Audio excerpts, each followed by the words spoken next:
ঠিক তেমনই সাধারণ এক প্লাস্টিকের বোতল, যা শিশুদের ফুসফুসজনিত রোগ নিউমোনিয়ার প্রতিরোধক। আশার কথা জানাচ্ছে বিশ্বের কোটি শিশুকে, কেননা এখনো ব্যয়বহুল এই রোগের চিকিৎসা। দেশ ইথিওপিয়া আগ্রহ দেখিয়েছেন, নেপাল এবং মিয়ানমারও, তবে তেমন কোনো একটা উদ্যোগ নেই বাংলাদেশের। শুধু গত 6 বছরের বেশি সময় ধরে আন্তর্জাতিক উদারময় গবেষণা কেন্দ্র ICDDRB-তে চলছে এই চিকিৎসা পদ্ধতি। আমাদের সহকর্মী শফিকুল ইসলাম সবুজ এটি নিয়ে একটি রিপোর্ট করেছেন, ছবি তুলেছেন সুকান্ত সরকার। এক মুঠো গুড়, 1 চিমটি লবণ আর আধাসের বিশুদ্ধ পানি, ঘরের অতি সাধারণ এই 3 উপকরণে তৈরি স্যালাইন বাঁচিয়েছে কোটি শিশুর প্রাণ, সমাদৃত হয়েছে বিশ্বব্যাপী, যার উদ্ভাবক বাংলাদেশের প্রতিষ্ঠান ICDDRB। ঠিক তেমনই সাধারণ এক প্লাস্টিকের বোতল, যা শিশুদের ফুসফুসজনিত রোগ নিউমোনিয়ার প্রতিরোধক। আশার কথা জানাচ্ছে বিশ্বের কোটি শিশুকে, কেননা এখনো ব্যয়বহুল এই রোগের চিকিৎসা।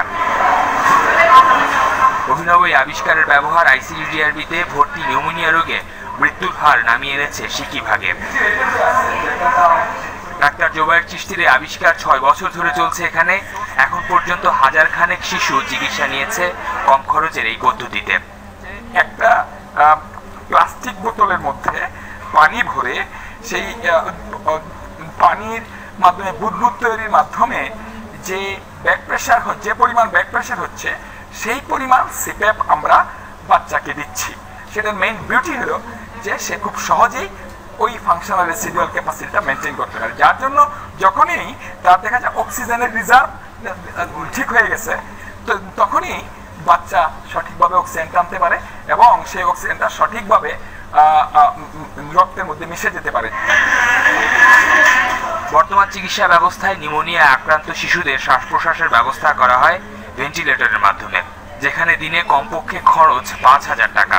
অথচ ডাক্তার চিশতির উদ্ভাবিত এই আবিষ্কারে তা নেমে এসেছে মাত্র 100 খানেক টাকায়। এটা তৈরি করার জন্য ডাক্তার হওয়ার প্রয়োজন নাই, এখন নার্স হওয়ারও প্রয়োজন নাই, জাস্ট একজন হেল্প দরকার যাকে একবার আপনি ট্রেন করতে পারবেন, সেইটা তৈরি করতে পারে। তো 100 টাকায় একটা সার্কিট তৈরি করে আমরা জাস্ট অক্সিজেন সোর্স থেকে যে অক্সিজেন যেভাবে দিতে পারি, তাহলে খুব সহজেই আমরা এটা গ্রামে গঞ্জে ছড়ায় দিতে পারবো। উন্নয়নশীল দেশে এই প্রযুক্তি এরই মধ্যে জনপ্রিয় হতে শুরু করেছে।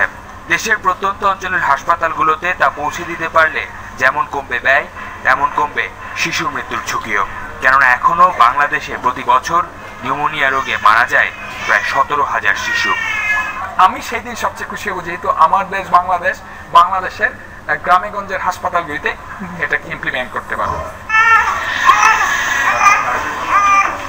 শফিকুল ইসলাম সবুজ, চ্যানেল 24, ঢাকা। রাসায়নিক দূর করা সহ এখন থেকে বাদ দেয়া যাবে মাংসের অতিরিক্ত চর্বি।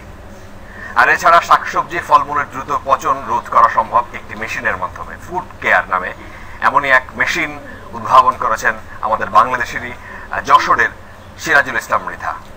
এটি ব্যবহার করে কৃষি প্রধান এই দেশে অপার সম্ভাবনার সুযোগ রয়েছে বলে মনে করছেন গবেষকরা।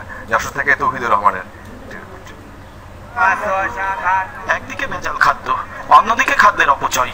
নির্ভেজাল খাদ্যের যখন নিশ্চয়তা নেই, তখন ফুড কেয়ার নামে এক যন্ত্রের উদ্ভাবন করেছেন যশোরের সিরাজুল ইসলাম মৃধা। এই যন্ত্র দিয়ে সমাধান সম্ভব এসব সমস্যার। সিরাজুল জানান, এই যন্ত্রের মাধ্যমে শাকসবজি ফলমূলে থাকা বিভিন্ন ব্যাকটেরিয়া ও ক্ষতিকর রাসায়নিক দ্রব্য দূর করা সম্ভব। আলাদা করা যাবে মাংসে থাকা অতিরিক্ত চর্বিও। অধিক উৎপাদনের জন্য এক ধরনের রাসায়নিক পদার্থ ব্যবহার করা হয়, বাজারজাত, পরিবহন এবং সংরক্ষণের জন্য আরেক ধরনের রাসায়নিক পদার্থ ব্যবহার করা হয়, যেটা আমাদের জন্য সবচেয়ে ক্ষতিকর। এই মেশিন আমাদের সবার কাজে লাগবে। আমরা আরো সহযোগিতা যদি পাই, সবাই যদি এগিয়ে আসে, তাহলে আমাদের অধিক উৎপাদন হলে এটার দাম আরো কম পড়বে এবং সবাই ক্রয় ক্ষমতার ভিতরে থাকবে। গবেষকরা বলছেন, এই যন্ত্র দিয়ে শুধু জীবাণু ধ্বংস নয়, শাকসবজি ফলমূলের দ্রুত পচন রোধ করা যাবে। যে ওজন দ্বারা ট্রিট করলে এই ব্যাকটেরিয়াগুলো মারা যাবে, গেলে তখন খাবারটা দীর্ঘদিন ভালো থাকবে, খাওয়া যাবে। এই ফরমালিনের সমস্যা থেকে এই মেশিনটি একটি উদ্ভাবন হিসাবে কাজ করতে পারে।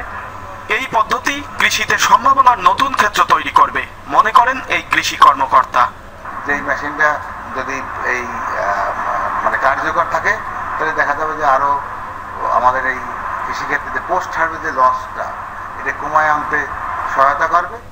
4 কেজি পর্যন্ত শাকসবজি, মাছ, ফলমূল ও মাংস জীবাণুমুক্ত করার জন্য ফুড কেয়ার যন্ত্রটির দাম পড়বে ৮,০০০ টাকা। আর ৩০ কেজি পর্যন্ত জীবাণুমুক্ত করতে যন্ত্রটি কিনতে খরচ হবে ৩০,০০০ টাকা। তৌহিদুর রহমান, চ্যানেল 24।